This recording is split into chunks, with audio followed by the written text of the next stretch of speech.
Bonjour et bienvenue sur le podcast 30 qui se boîte. Et aujourd'hui, je suis avec Didier, au fil d'Horus. Et on va vous parler de laine, non? Oui, de laine un petit peu. Voilà. C'est parti. Dans le monde du do-it-yourself, le peuple est représenté par deux groupes distincts mais d'égale importance.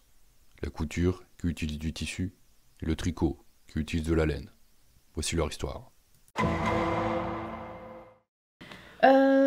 Du coup, est-ce que tu veux commencer par montrer ce que tu as tricoté là dernièrement? Oui, allez. Alors dans l'ordre, le dernier de tricot, c'est celui-là. Donc c'est le châle Luxor. C'est un partenariat que j'ai fait avec Elena de Lennart Online.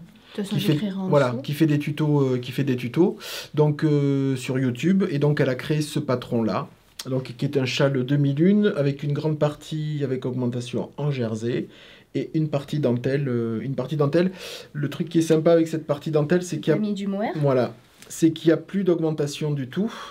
Donc c'est le même nombre de motifs de part et d'autre, c'est parce que certaines dentelles, oui, t'augmentent, et puis bon, il y a des petits rajouts. Et du coup, ça reste dans la lignée, en fait. Eh ben non, en fait, ça te crée, en plus de ça, ça crée un petit décroché. Un petit décroché. Voilà. Et là, le patron, on le trouve où sur... Alors, soit il y a la vidéo gratuite, le pas à pas sur YouTube, le châle Luxor, soit il y a la version payante qui est sur Ravelry d'Elena. Voilà.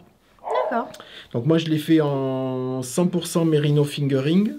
Et ça, c'est quelle couleur? Voilà. Alors ça, c'est la couleur, c'est celle-ci. C'est plein de splash de fluo. Celle que j'ai reteinte récemment, voilà. Donc avec du blanc et des speckles fluo, jaune et tout ça. Et ensuite, la partie du bas, c'est de la 100% Merino aussi.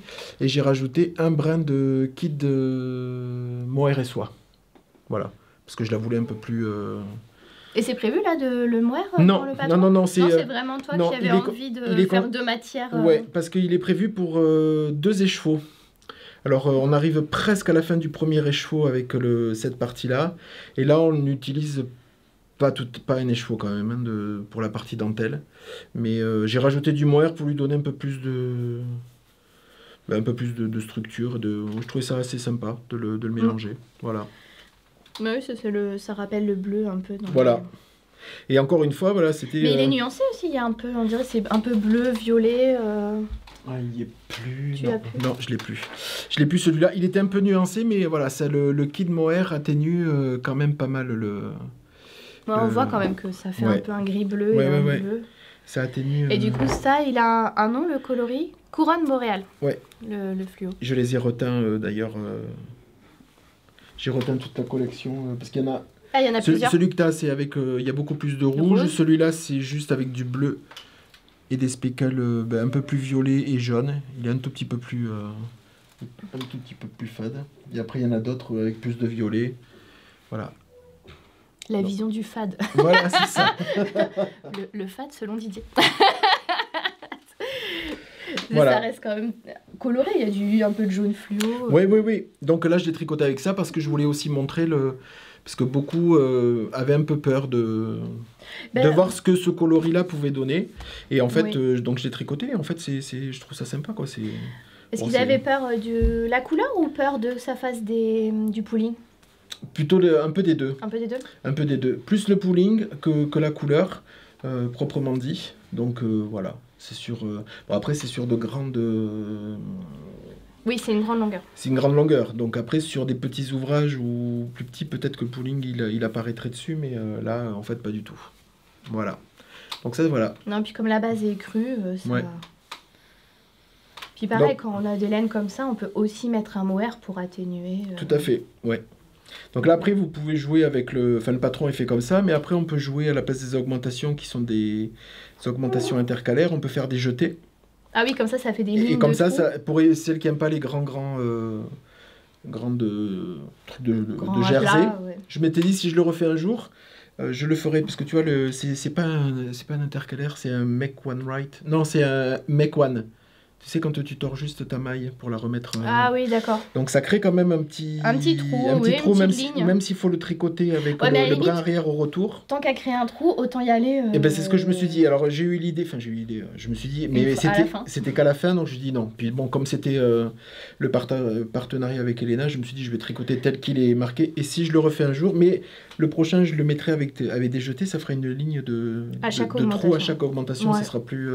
ça sera pas mal. Peut-être même ça va lui donner un peu d'ampleur. Oui, en plus ça risque de l'étirer un peu plus et lui donner un peu plus de...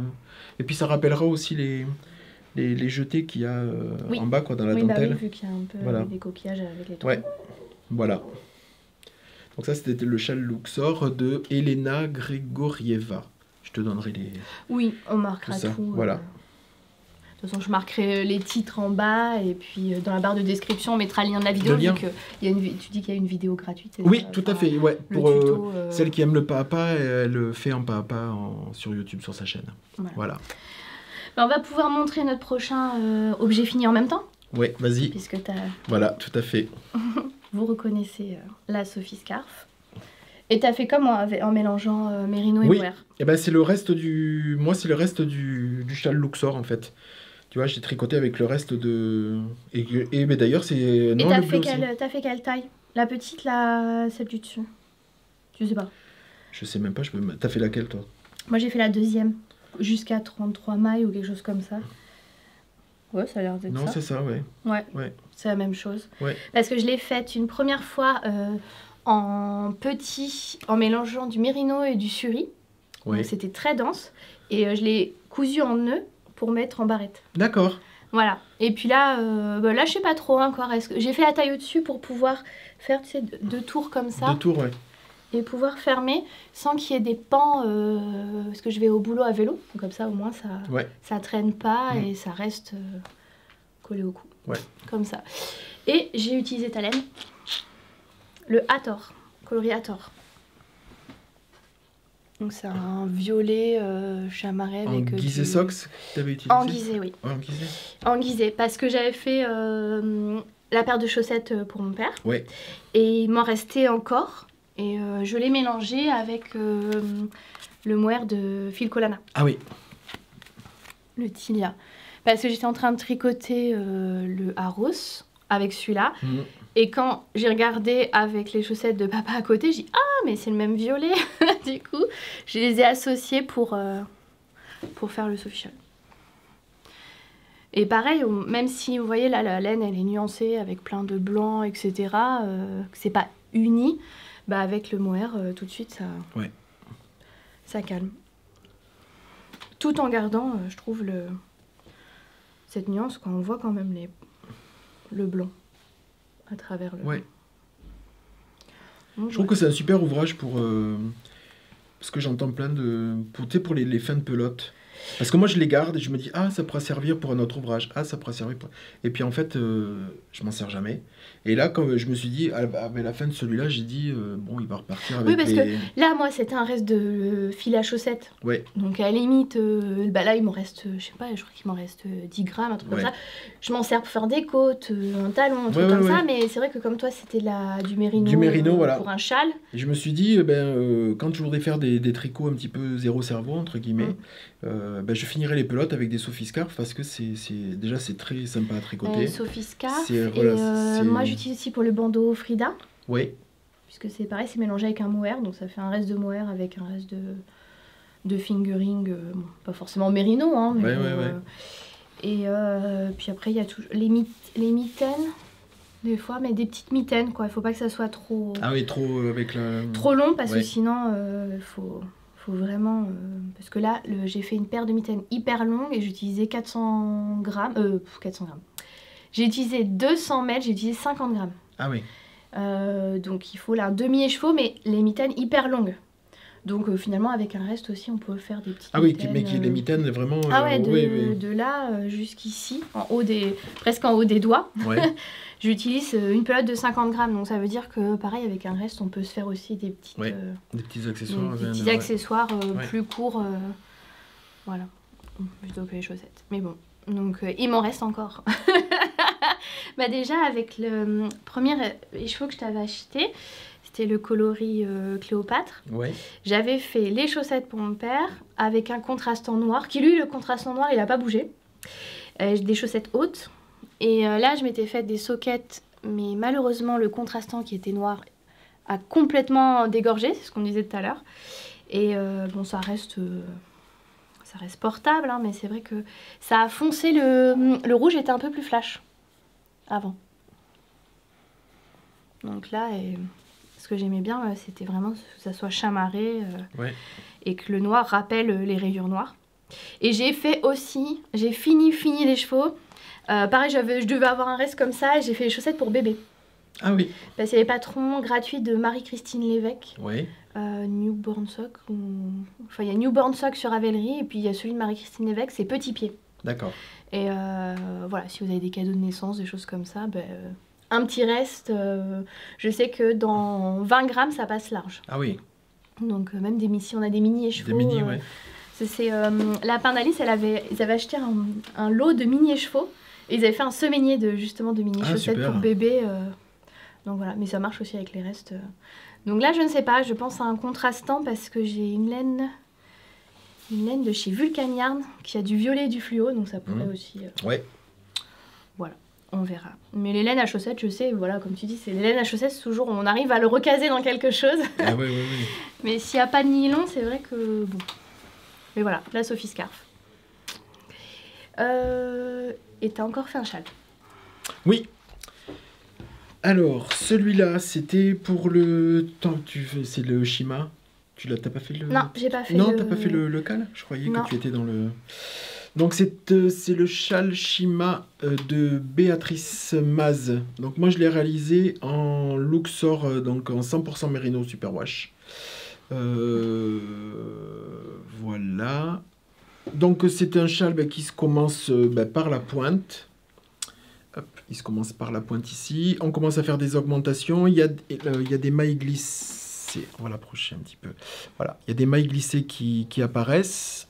Avec le jeu d'augmentation, on va augmenter avec... d'un côté, mais pas de l'autre. D'un côté, mais pas de l'autre. Il va y avoir 2 rangées de mailles glissées. On continue à augmenter jusqu'à commencer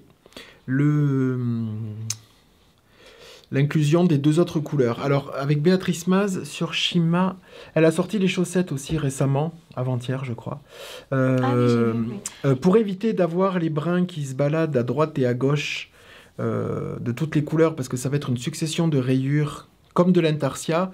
En fait, sur le rang endroit, on va tricoter les 3 brins des 3 couleurs en même temps. Oui. Ça va te faire une maille un peu plus épaisse et en fait ça monte à chaque fois les autres couleurs. Voilà. Et ça te monte toutes les couleurs au fur et à mesure. Donc tu n'as aucun fil que ce soit là par exemple du jaune ou du marron ou du bleu. Et c'est Christelle de Réveillon sa vie en couleur qui faisait le cal et qui du coup au début s'était trompée parce qu'elle prenait que les 2 nouvelles et pas la première. Ah, pas la première, ouais. Donc du coup c'est génial parce que avec ce genre d'ouvrage, quand il y a de l'intarsia, il y a souvent des fils qui se croisent et que tu laisses, tandis que là il y a tout est monté à chaque fois. Tout est monté et en fait je crois que j'ai même pas eu de changement de pelote à faire parce que je crois que c'est rentré avec une pelote. Il y a 3 couleurs, je crois qu'il y a même pas eu de couture non. Donc il y a eu le fil 3 écheveaux de 100 grammes. Oui. Ouais. Et même, je crois que c'est... Je crois que c'était moins. Parce qu'au début, elle voulait que je fasse des kits. Et en fait, 100 grammes, c'était beaucoup trop pour... Peut-être 100, 50, 50. Ouais, voilà, ouais. Donc, du coup, on peut le faire avec des restes de 50-50, des moitiés des chevaux. Et donc, il n'y a que les premiers fils là qu'on doit rentrer. Et après, les fils de fin, en fait. Puis en plus, c'est en finition... C'est un I-cord ? Non, c'est des mailles glissées sur le côté. Des mailles glissées. Ouais, ah ouais. C'est des mailles glissées. Mais du coup, ça fait une jolie finition quand même. Ça fait 2 mailles. Et moi, j'ai peut-être fini par contre parce que moi... T'as un marqueur. Ouais, parce que j'ai une maille qui... Si j'ai vu ça tout à l'heure et je ne l'ai pas revérifié. Il y a une maille qui a dû se faufiler. Ah mince. Que j'ai dû perdre et que j'ai dû rattraper pour avoir le bon nombre de... Enfin non, même pas parce que c'est du point mousse. Donc, oui, tu as juste perdu. J'ai juste perdu. Donc il faut que je la raccorde. Et voilà. Il est grand. Ouais. Il rentre pas dans le... Il est très très grand. Tu l'as mesuré ? 2,27 m. Ah oui. 2,27 m. Donc ça fait... Donc et voilà, ça monte au plus large là. Et sinon, après, c'est un grand triangle assez fin. Mais c'est vrai que moi, c'est vraiment le genre de châle que j'aime bien, que ça soit pas profond et hyper long pour faire des tours et des tours. Oui. Oui, parce que là, par exemple, le châle que je porte là, c'est joli parce que c'est un châle de Steven West. C'est un châle classique triangulaire, mais si on le met pas si tu le mets pas vraiment ratatiné, ça fait un peu bavoir. Et si tu veux vraiment t'entourer avec, il faut vraiment le mettre comme ça, une espèce de petit boudin pour vraiment... Donc c'est vrai que... Ou alors c'est le châle pour mettre sur les épaules. Voilà, plus comme ça, ouais. Donc là c'est bien parce que tu peux... il est très très long, donc tu peux faire plein de tours. Et bon après si tu veux le mettre un peu plus... oui, c'était Domi Victoire et Desmailles et moi qui avaient organisé le... le Shima, laine poudrée. Laine poudrée et Domi Victoire. Voilà, c'est ça. Ouais. C'est pas à un moment où j'étais c'était du 1er septembre, je crois que c'était au mois de septembre, pendant 2 mois. C'est la rentrée pour moi. Voilà, c'est ça. C'était 2 mois, septembre-octobre, je crois. Ouais. Donc très sympa à faire. C'est que du poids mousse, oui. Et sauf avec ses mailles glissées. Et la couleur bleue? Alors la couleur marron, c'est la couleur Stargate qui est ici, qui est une couleur que je reproduis... donc c'est un marron avec du bleu dedans. Ouais, c'est du marron, enfin c'est du noir avec du marron un petit peu noisette et du bleu turquoise. Donc là ça fait ce coloris là en fait. Voilà, le coloris le plus foncé, ça c'est la Stargate. Le coloris... Hop. Le jaune, c'est Aton Speckle. Donc c'est un couleur ocre... à plusieurs variations avec des petits speckles un petit peu de toutes les couleurs. Et le coloris bleu, je ne le fais plus. C'était un bleu, c'était Cœur du Nil et c'était une série limitée. J'en avais fait, puis après je les avais pas reproduits, mais il est reproductible. Parce que du coup, ce qui est bien, c'est que dans le bleu, tu retrouves du marron, dans le marron, tu retrouves du bleu, et puis les speckles dans le jaune, il y a un peu de bleu. Bon, il n'y a pas de marron, mais il y a du orange foncé. Donc... En fait, celui-là, c'était des... En fait, je sais pourquoi. Parce que ça, c'était de la bébé Merino. La 100% bébé Merino de chez Fonti, que j'avais teint. Ouais. Et donc, à l'époque, je faisais la gamme et j'avais réussi à avoir ce superbe coloris. Et quand j'ai voulu le reproduire sur la Luxor, sur d'autres bases, parce qu'une cliente, quand je faisais tu sais, quand je publiais lors de l'avancée, elle m'a dit « Ah, j'aimerais bien ce bleu, ce bleu. » Je dis « Si tu veux, je vais les refaire rentrer en boutique. » Et en fait, ça donnait... J'avais gardé la formule, mais ça donnait absolument pas ça. J'ai fait des tests et retests, et je ne jamais ressorti comme ça. Donc du coup, j'ai un petit peu abandonné l'idée. Il est ressorti, mais pas en tant que ce coloris-là, parce que c'était différent. Mais sinon, oui, il était joli, parce qu'il y avait toutes ces nuances. Comme quoi, d'une base à l'autre. Ah oui, ouais. Voilà pour le châle Shima. Voilà pour les articles, enfin moi, Que tu as fini. Voilà, que j'ai fini. Donc ça, il était fini au mois de... Assez rapidement, parce que j'avais d'autres en cours, donc j'avais un petit peu carburé pour le faire. Mais très sympa à faire. Très très sympa à faire. Et là, elle a sorti sur le même principe les chaussettes, qu'elle appelle aussi chaussettes Shima. Donc c'est comme ça aussi avec une arête centrale. Et pareil avec une... Et elle est sur... Je vais reprendre ce qu'on a dit tout à l'heure, les coutures sur les chaussettes. Parce que je me permets. Vas-y. On parlait de la chaussette de Steven West et le changement de couleur est sous le pied. Et du coup, on se demandait si ça faisait pas une épaisseur sous le pied. Mais là, du coup, la tresse, c'est pareil, ça fait une épaisseur. Ah oui, par contre... Là, et du coup, elle va se retrouver où? Sur la tige? Sur la tige. Ouais, sur la tige. Pas sur le pied. Non, la couture, elle est... Parce que c'est pareil, il y a une grande bande d'un coloris uni qui va être sur le côté. La tresse, elle est sur un côté et on voit apparaître ce jeu de... qui va être sur l'autre. Donc du coup, le pied reste simple. Oui. Il faudra qu'on je vais trouve mettre une photo. Ouais. Parce qu'elles sont très très sympas. Elle les a fait dans des tons de marron. Parce que là, c'est pareil. Cette chaussette-là, c'est hyper beau. Mais moi, j'ai peur, ça, dans la chaussure. Oui. Les épaisseurs. Oui. Après, et là, non, je ne les ai pas les autres. West, il a sorti, c'est son Years of Socks 2020. C'est toute simple. Years of Socks 2023. C'est que des chaussettes à texture. C'est hyper joli parce que du coup, il y en a une où je crois que chaque carré, c'est des couleurs différentes. Tu peux mettre, une sorte de grillage comme ça, mais dans chaque, les paintings. Attends, je les attrape. Ah mais oui, ils sont là-haut. Alors, painting sock, ouais, quelque chose comme ça. Ouais. Hop là. Alors j'adore l'idée parce que t'as une couleur de base et t'as le fond qui est différent, mais là, par exemple, on peut l'imaginer avec, au lieu de faire des rayures, mettre une autorayante. Tout à fait, ouais. Puisque là, c'est un système de rayures en plus de système de nid d'abeille. De mailles croisées, ouais. Donc, il y a celle-là. Oui, c'était celle-là que je pensais. Et ça, par exemple, tu vois, pour tous tes restes de laine. Ah oui, ben là, j'ai utilisé que des restes de laine. Que des restes de laine. J'ai utilisé le fluo, j'avais un peu de fluo, j'avais envie de fluo dedans, donc du coup, j'ai mis vraiment un mini de vin, enfin, j'ai sorti un mini plein qui me reste. Mais après, le reste, c'était que des restes de... C'était que des restes de laine, ouais. Bah tiens, c'est pas le mini, là, qui est réutilisé dans le violet ? Si. C'est pas celui-là que tu vois ? Que je vais montrer, ouais, c'est celui-là. Il est réutilisé, là. Ouais, il est réutilisé. Et là, c'est pareil, donc ça, c'est celle de décembre du calendrier, c'est celle qu'il offrait. Ça, les jaunes, c'est... Qu'il offrait quand tu étais abonné à la newsletter ? Non, quand tu achètes le livre ? Le livre, parce qu'il te donne un patron tous les mois. Tous les mois, tu reçois sur ton... Tu achètes le livre, et tous les mois, tu reçois un patron. Donc, ça, et quand tu as acheté le e-book, ça, c'était le décembre, parce qu'il a vendu le e-book au mois de décembre. Donc ça, c'était le premier patron qui était offert pour attendre. Ça, c'était les chaussettes de... Janvier. Et là, la dernière que j'ai terminée, donc là, c'est les Painting Triangle Socks. Tout est sorti de toute façon, c'est en rapport avec son châle qu'il a sorti. Hein. Donc celui-là, je l'avais tricoté aussi, le châle. Après, tu vois, il y a le même système de couleurs et tout. Je pense qu'on pourrait presque imaginer prendre un lot des chevaux et avec ces lots des chevaux, faire toute la collection en mélangeant à chaque fois. Il y en a une qui sera le fond, une qui sera la principale. Ouais. Et lui, sur ces chaussettes-là, du fait que le motif, il ne le répercute que sur le dessus du pied. En fait, moi, ce que je trouve super joli sur toutes les chaussettes, en fait, c'est les dessous qui reprennent en rayures. Qui reprennent les rayures. Et en fait, la couleur contrastante, elle ressort beaucoup. Elle ressort bien là-dessus, je veux dire. Mais je trouve que le dessin, moi, je le trouve canon. Enfin, je trouve que c'est... il faut faire des chaussettes simples. Voilà, c'est ça. Là, je trouve que c'est génial, quoi. Bon, le dessus, on va dire, il est assez construit, hein, mais ouais. Parce que du coup, tu n'as qu'une chaussette de chaque. Oui, parce que moi, je suis pas un tricoteur, donc je ne le fais que pour la boutique, pour montrer un petit peu les nouveaux coloris et tout ça. J'ai fait les montages, ils sont déjà...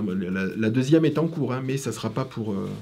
Ça sera pas pour de suite. Et du coup, ce qu'on se demandait, c'est qu'est-ce que vous pensez des talons au point mousse ?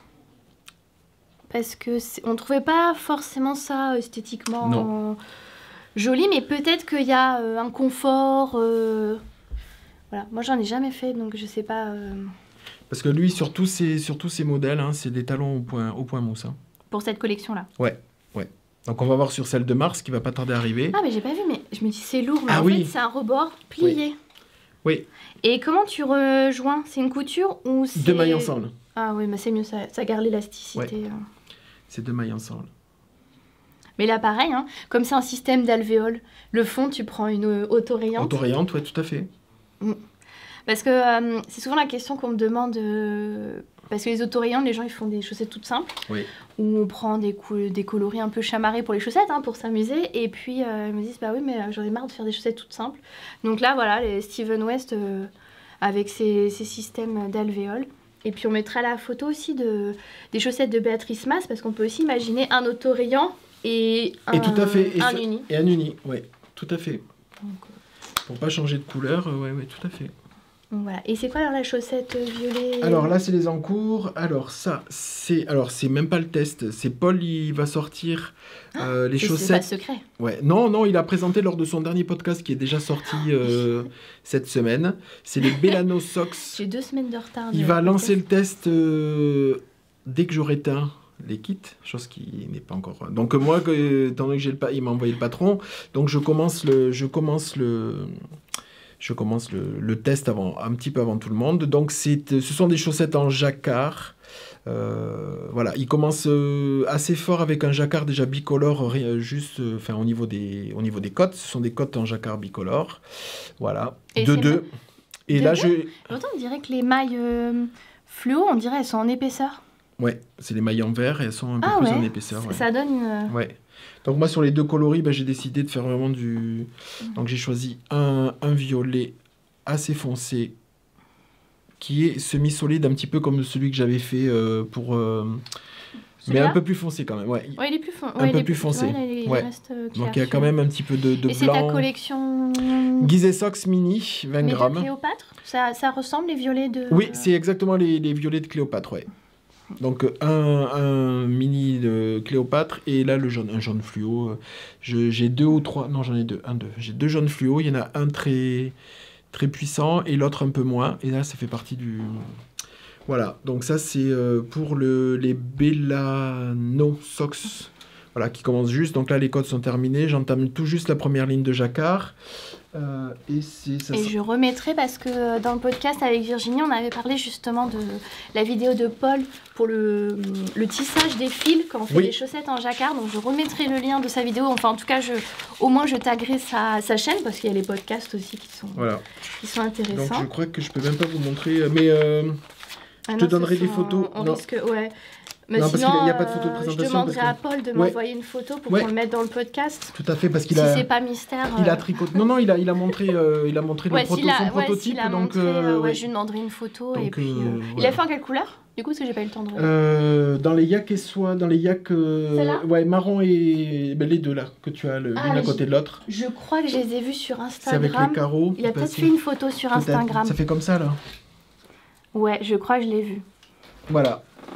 Et t'arrives à avoir des couleurs claires quand même sur le yak. Parce que c'est vrai que souvent, les couleurs sur le yak, on a souvent des couleurs très foncées. Et là, mais la base est grise. Yak et soc, elle est grise, mais un tout petit peu plus claire que quand tu les reçois de... Parce que moi, c'était yak et soie que oui, ça c'est yak et soie. Mais quand on la reçoit, elle est un peu plus... La soc, elle est légèrement plus claire que celle-là. Et du coup, ça te permet d'avoir des couleurs... on peut avoir quand même des couleurs un peu plus claires là-dessus. Voilà. Bon, du coup, l'association de couleurs marron et vert... Donc là, je vais faire il y aura des kits... Attaqué par une lampe. Il y aura des kits, mais en 50. Parce que ça, je faisais la gamme en 100 grammes, mais... 50 et 50, ça suffira pour... Oui. C'est comme les Ardeno Soc. Elles rentrent sur, même en taille 43-44 avec 2x50. Il doit encore peaufiner ça lors du test, mais vu ça de la taille qu'il a fait, il m'a dit ça passe sur 2x50. Donc je vais faire rentrer des kits et couleurs. Donc ceux-là, ils seront en 2x50. Ou alors on prend 2 fois 100 et puis on fait deux paires, tu vois, une marron avec rayures vertes et une verte à rayures marron. Oui, parce qu'il reste... ça utilise un peu moins de 50 grammes hein, quand même. Ah oui. Ouais. Parce que c'est à peu près... Pour une en jacquard, c'est pas très consommateur de fil. Pourtant la tige est assez longue. Donc on a l'impression que ça peut manger un petit peu plus de fil, mais en fait pas tant que ça. Donc sur 2,50 ça ira. Donc comme on parlait des Ardeno Soc, on les a sortis. T'avais fait un flashy. Ça c'était les kits qui avaient déjà en boutique. Et là c'est Vincent qui a tricoté le prochain kit qui va être en vente incessamment sous peu.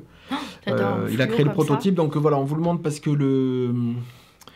la première chaussette est terminée et il est en train de tricoter la deuxième en ayant changé. Il garde le bleu pour les côtes, talons et bout de pied, mais par contre il intervertit le jaune et le bleu sur la construction du jacquard et ça donne tout autre chose. Ça sera une paire mais avec...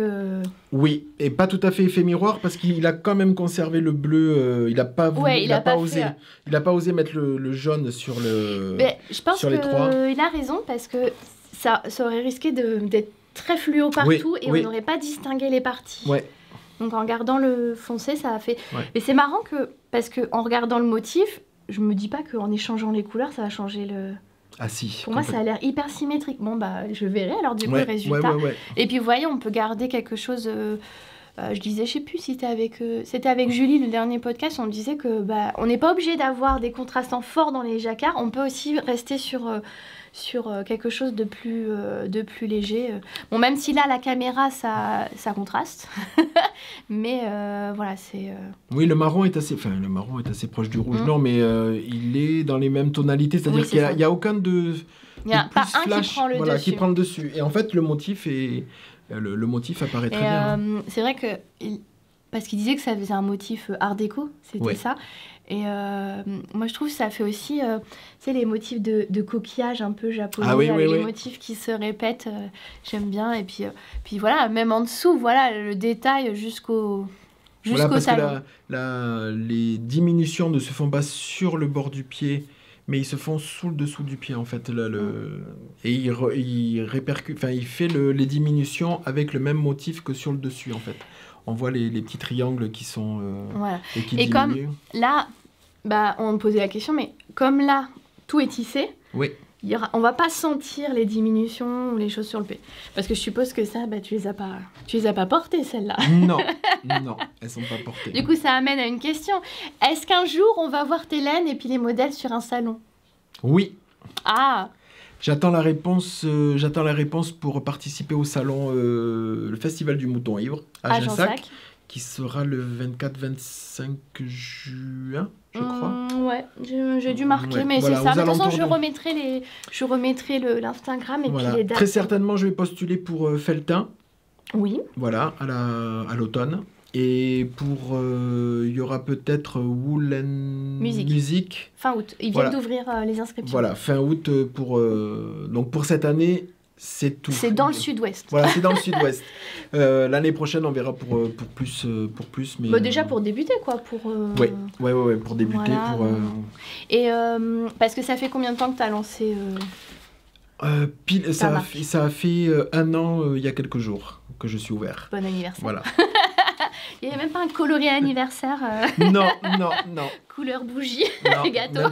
Même pas. Non, ça fait 1 an, février 2022. Ouais, parce que moi, je te suivais pour les podcasts. Oui. Qui nous manquent, hein.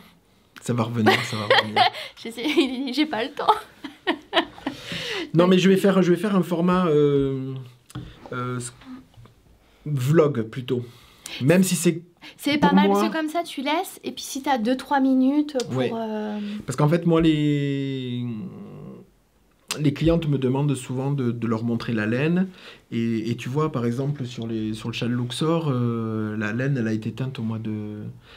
Et je la montre au mois de février. Donc, le temps que je la teins et que je la sors, et si je montre que les trucs terminés que 6 mois après... On peut dire que tous les lundis, on te retrouve sur ton compte Instagram en story, en live. En live. Donc on peut poser des questions. Voilà, pour les nouveautés, si vous voulez voir des échantillons de châles ou de couleurs, si je les ai tricotés, je peux vous les montrer. Il suffit de me les demander en message privé avant.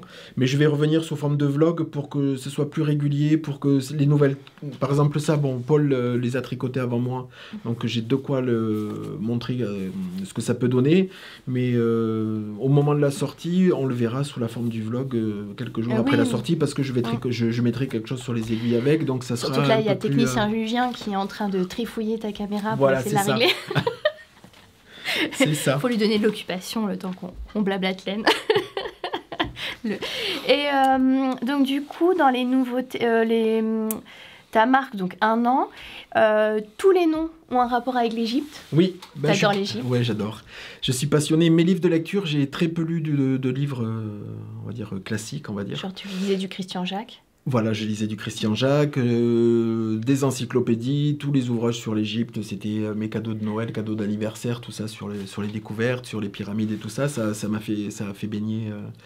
Et tu es allé en Égypte ? Non, je ne suis pas allé. Mais j'ai créé un cabinet parce que je suis naturopathe et praticien Reiki. Mon cabinet s'appelait le Naturorus. Et quand je voulais créer une unité au niveau de tout ça, Puis ça reste toujours ta passion, en fait. Au fil d'Horus reste... Mais c'est tellement inspirant au niveau des coloris, pour les rechercher, et puis au niveau des noms, au niveau de l'association nom, couleur et tout ça. Donc c'est très... mythologie, autour de la mythologie. C'est très très inspirant. Donc du coup, je voyais pas autre chose que de le faire tourner autour de l'Égypte. Ayant été en Égypte, en plus, quand on visite les temples, ça date de l'Antiquité, il y a encore des couleurs. Et oui. Et les scientifiques, ils n'arrivent pas à déterminer de quoi est composé ces coloris, comment ils arrivent à tenir après. Voilà. Alors que moi, j'achète un truc en 21e siècle et ça déteint. Mais, et du coup, tu teins tout seul? Oui. Tout seul. Tout seul. Donc c'est pour ça que ça prend du temps aussi. Oui, ça prend du temps. Bon, t'as Vincent qui te fait des petits prototypes.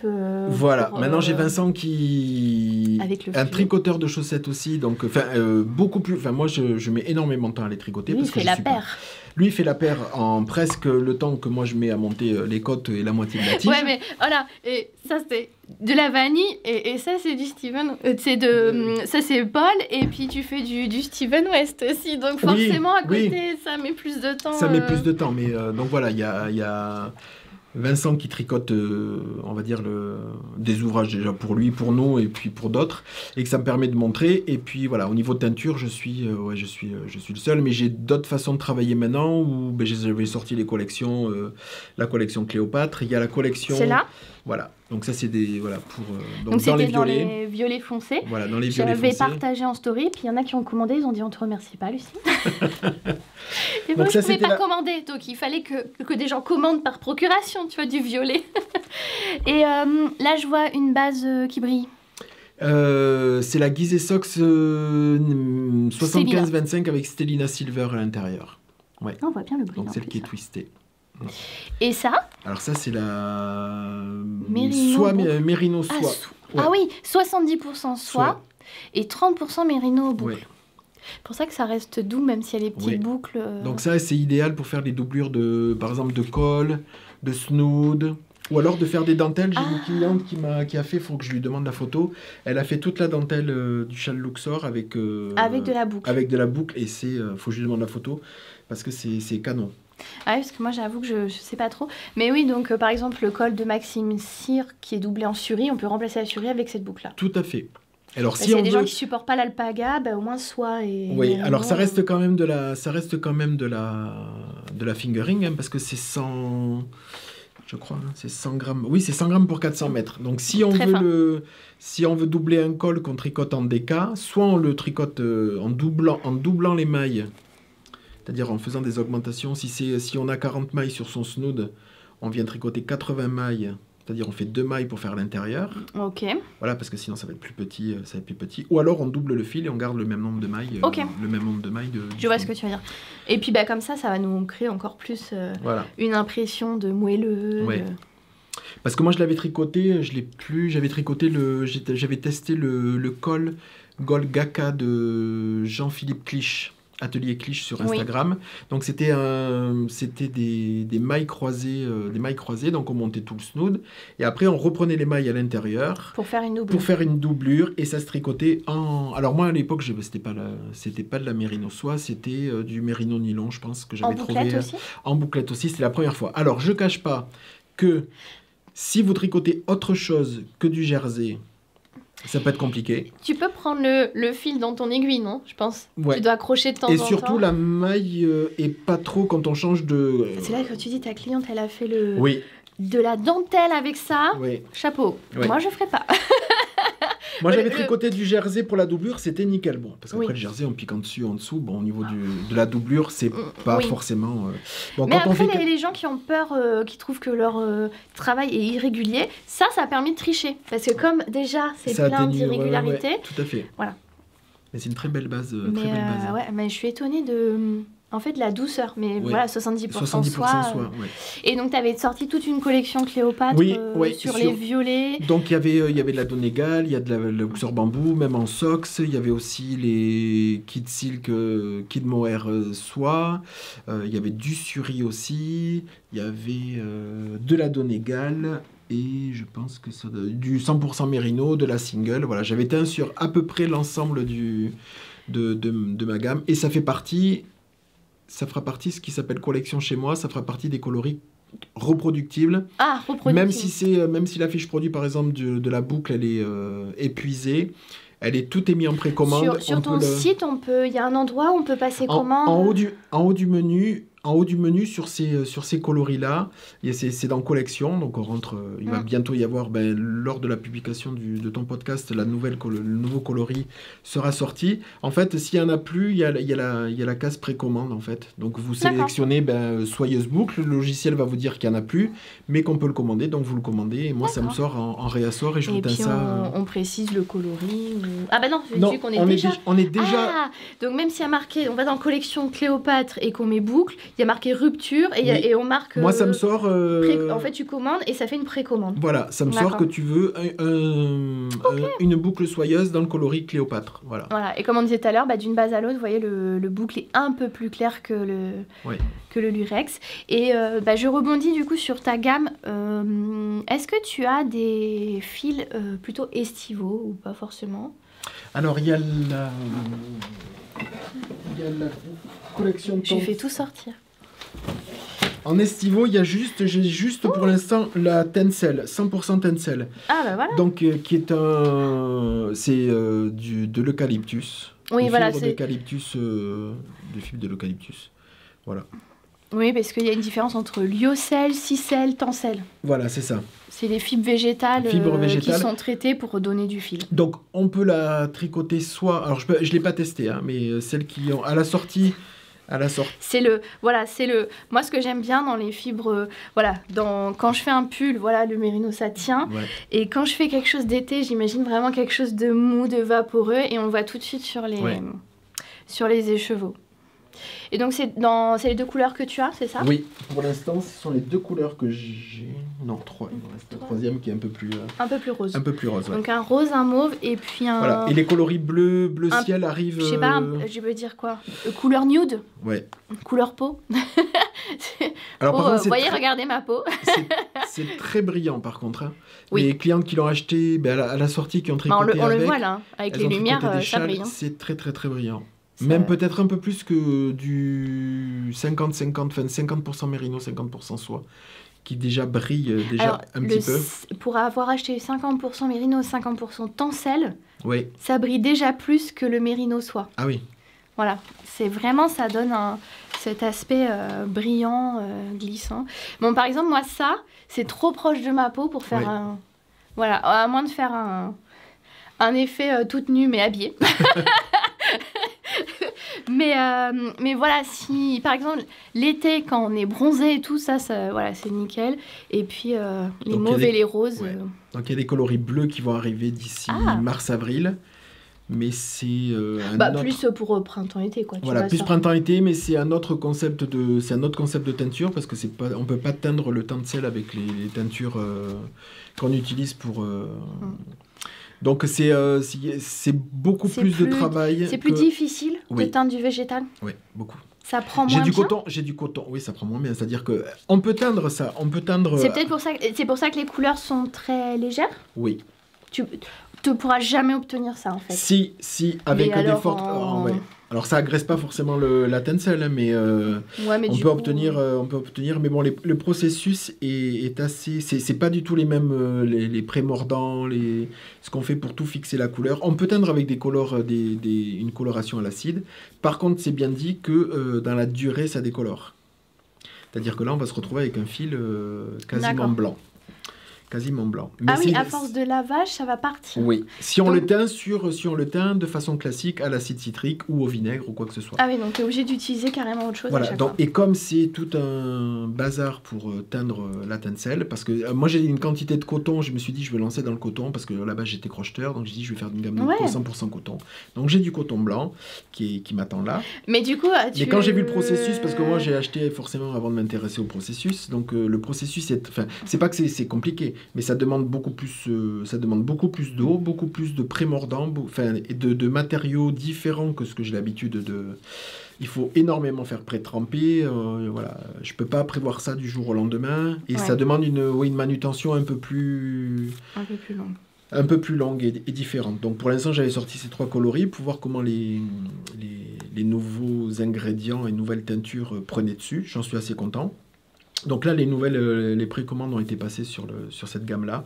Mais je vais peut-être faire du 50, comme tu disais, 50% Merino, 50% Tencel. Ouais, parce que pour avoir fait un top d'été, eh bien, ça reste léger quand même. Ça reste, on a la fraîcheur du Tencel. Ouais. Et puis, le Merino, c'est thermorégulateur. Donc, j'ai pas eu plus chaud, j'ai pas transpiré.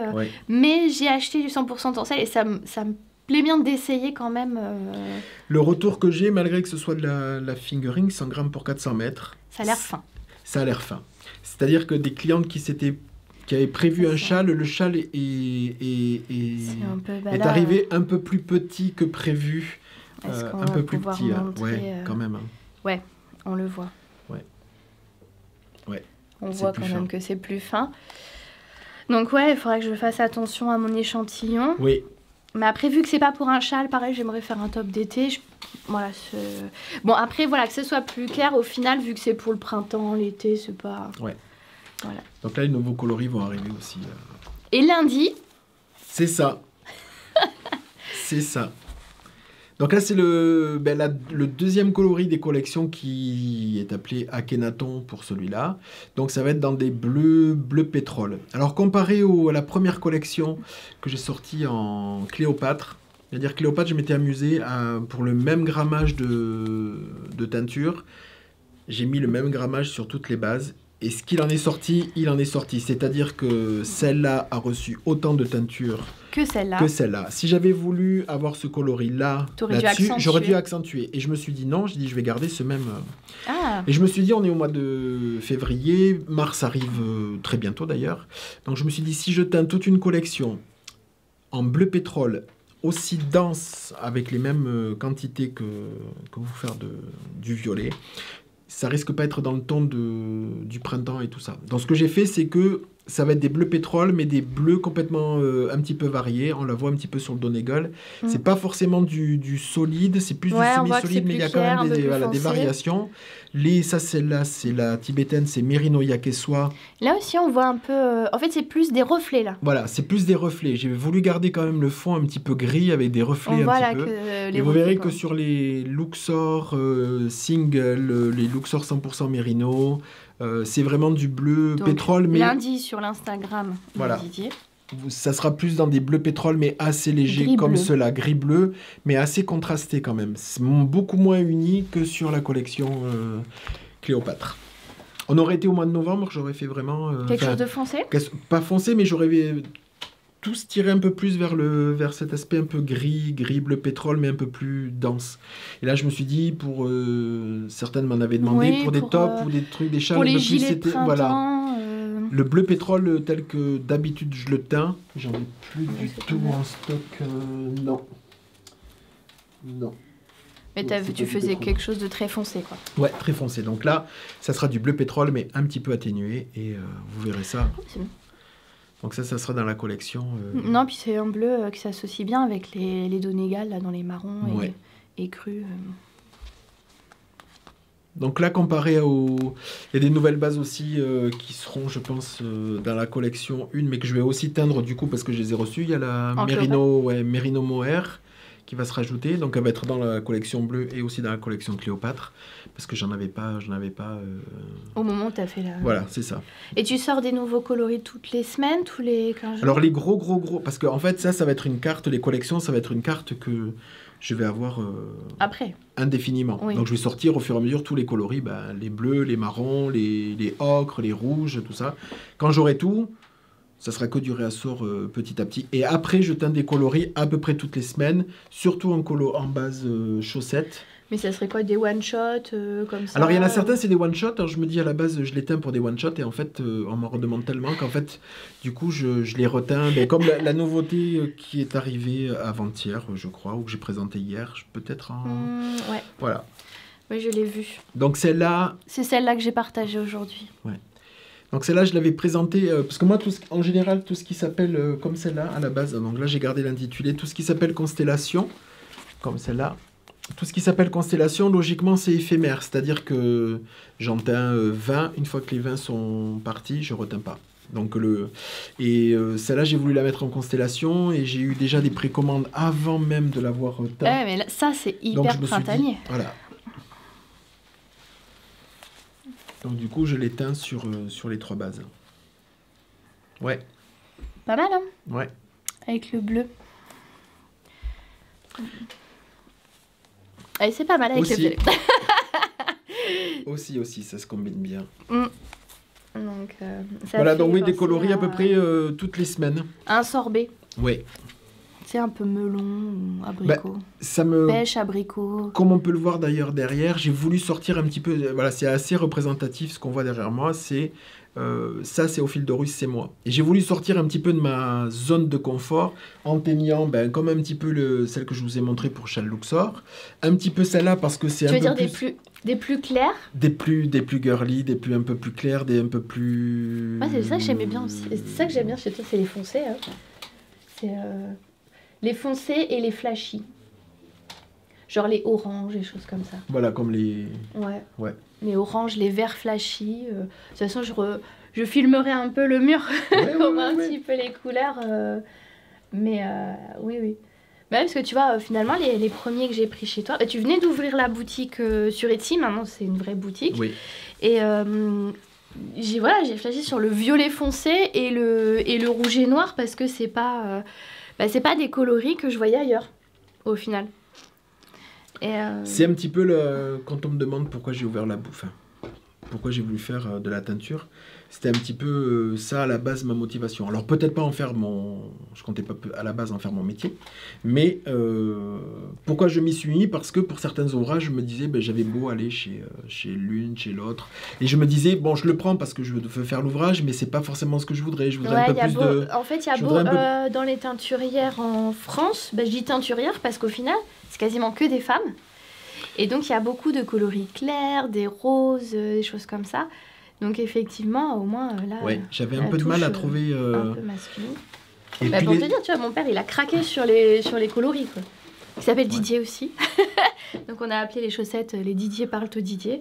Ouais, j'avais fait ce premier, et puis il me dit, il adore, parce qu'il adore la laine à chaussettes. Il trouve que ta laine, elle tient bien aussi, elle se détend pas, elle reste sur le pied.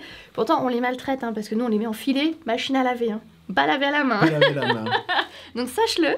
Mais c'est c'est la laine polyamide. Oui, c'est la c'est guisé polyamide. Polyamide, ouais. Ouais, polyamide, pas nylon.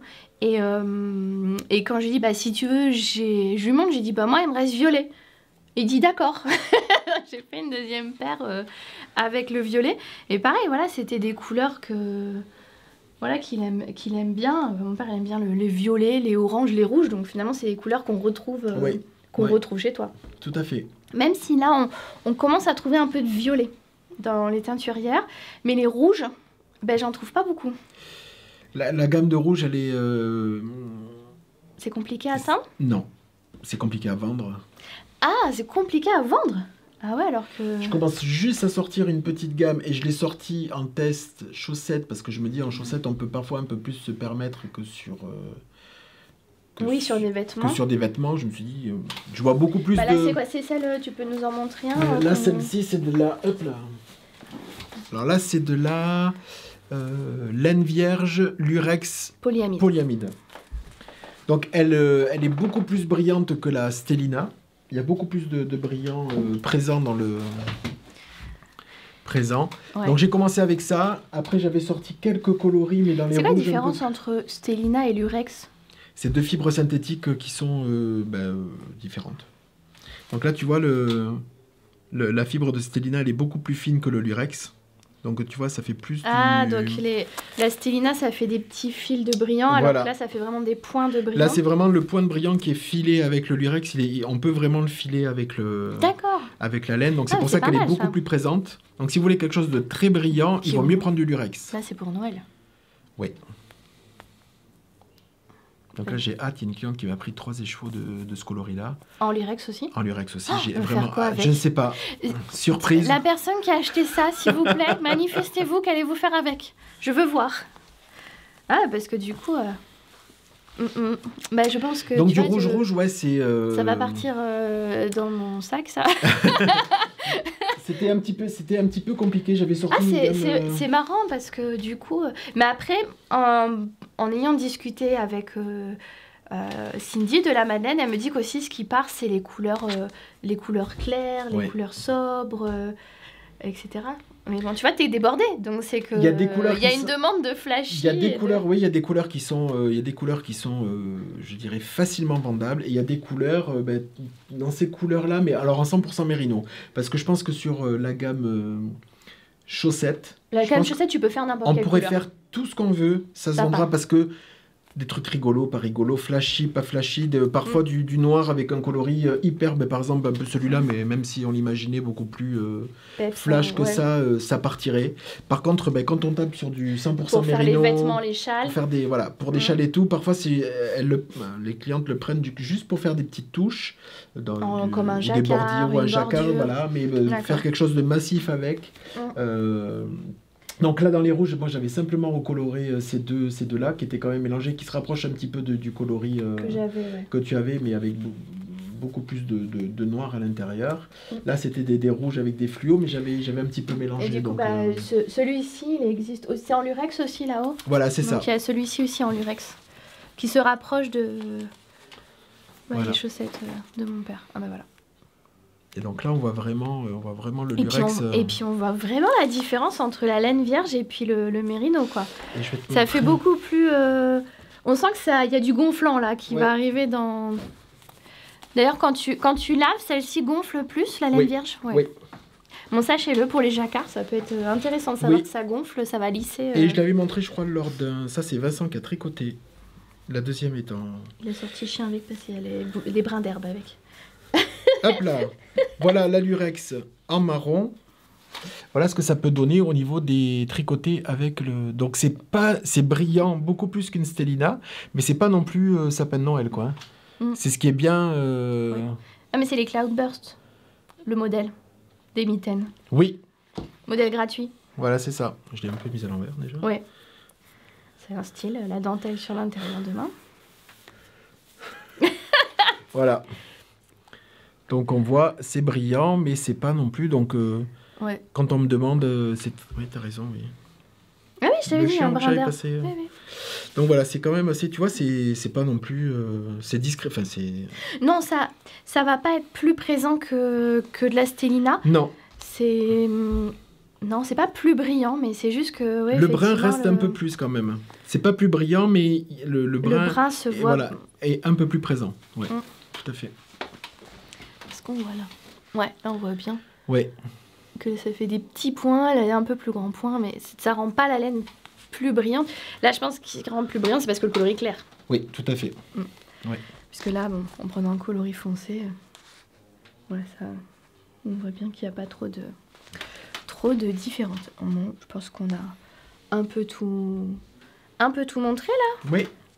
Il y avait d'autres coloris ou d'autres choses que tu voulais nous montrer ? Non.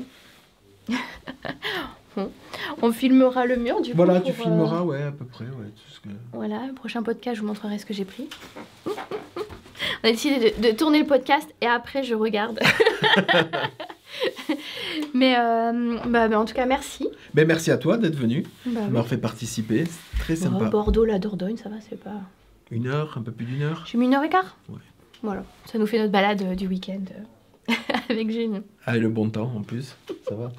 Ça va. Mais on vous dit au revoir. Merci beaucoup, à bientôt, au revoir.